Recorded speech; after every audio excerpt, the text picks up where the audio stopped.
গতকাল রাতে কিন্তু তুরিন আফরোজকে উত্তরা পশ্চিম থানা পুলিশ গ্রেফতার করেছিল এবং তাকে কিন্তু এখন রাখা হয়েছে থানার কারাগারে। সেখান থেকে আজকে তাকে সিএমএম আদালতে উপস্থাপন করার কথা রয়েছে। রীতি অনুযায়ী ২৪ ঘন্টার মধ্যে কোনো অপরাধী কিংবা কোনো অভিযুক্তকে গ্রেপ্তার করা হলে আদালতে উপস্থাপন করার বিষয়টি যে রয়েছে সেটি অনুসরণ করা হবে। এবং আমরা যতটুকু জানতে পেরেছি, বৈষম্য বিরোধী ছাত্র আন্দোলন চলাকালে আব্দুল জব্বার নামের এক ব্যক্তিকে গুলিবিদ্ধ করে হত্যার চেষ্টা করা হয়েছিল এবং তারই মামলায় তিনি যখন সুস্থ হয়ে ফিরে এসেছিলেন তখন কিন্তু গত মার্চে তিনি মামলাটি দায়ের করেছেন উত্তরা পশ্চিম থানায়। সেই মামলায় কিন্তু তুরিন আফরোজকে গ্রেপ্তার করা হয়েছে হত্যা চেষ্টার আসামি হিসেবে।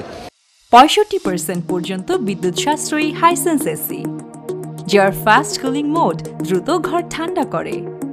হাইসেন্স। এবং এই মামলাতেই তাকে আদালতে উপস্থাপন করা হবে এবং সেখানে 10 দিনের রিমান্ড চাওয়া হতে পারে বলে প্রাথমিকভাবে আমরা জানতে পারছি। তুরিন আফরোজের ল্যাপটপ এবং মোবাইল ফোনটিও আমরা যতটুকু জানতে পেরেছি জব্দ করা হয়েছে এবং সেখানে সরকার বিরোধী নানা রকমের তথ্য, নানা রকমের পোস্ট সেগুলো পাওয়া গেছে। সরকার বিরুদ্ধে ষড়যন্ত্রের অভিযোগও বেশ কিছু পোস্ট পাওয়া গেছে বলে পুলিশের পক্ষ থেকে আমাদের জানানো হয়েছে। তো এই বিষয়েও কোনো মামলা দায়ের হবে কি না সেই বিষয়গুলোও কিন্তু এখন রয়ে গেছে। তো এইগুলো এখন পর্যন্ত বিস্তারিত পুলিশের পক্ষ থেকে আমাদের জানানো হয়নি। তবে দুপুর 2টা নাগাদ তুরিন আফরোজকে আদালতে উপস্থাপন করা হতে পারে এরকম তথ্য আমরা পাচ্ছি। তো সে যখন তাকে উপস্থাপন করা হবে তখন তাকে শুধু হত্যার চেষ্টা মামলা উপস্থাপন করা হয়েছে কিনা এবং রাষ্ট্রদ্রোহ মামলা বা সরকার উৎখাতের যে মামলাটি রয়েছে সেই মামলাতেও তাকে উপস্থাপন করা হবে কিনা বা সেখানেও তার রিমান্ড চাওয়া হবে কিনা সেই সব বিষয়ে তদন্তকারী কর্মকর্তার পক্ষ থেকে তখন হয়তো আমরা জানতে পারবো। এখানে আদালত পাড়ায় এরই মধ্যে তুরিন আফরোজের আইনজীবী উপস্থিত হয়েছেন এবং তিনি বারবারই আমাদের কাছে দাবি করছেন যে এই মামলাটি তার বিরুদ্ধে অহেতুক এবং তাকে হয়রানির উদ্দেশ্যে এই মামলাটি করা হয়েছে।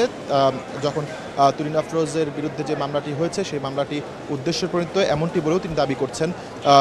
আপনাকে জানিয়ে রাখি 2013 থেকে 2019 সাল পর্যন্ত তুরিন আফরোজ কিন্তু আন্তর্জাতিক অপরাধ ট্রাইব্যুনালের প্রসিকিউটর হিসেবে কাজ করছিলেন এবং সেই সময়ে কিন্তু তিনি সেই সময়ে যারা যুদ্ধাপরাধী হিসেবে চিহ্নিত হয়েছিলেন তাদের বিরুদ্ধে কিন্তু তিনি মামলা লড়ছিলেন। গতকালকে কিন্তু তাকে গ্রেফতার করা হয়েছে উত্তরা পশ্চিম থানা থেকে। মারিয়া, এই ছিল আমার কাছে আদালত পাড়া থেকে সবশেষ তথ্য।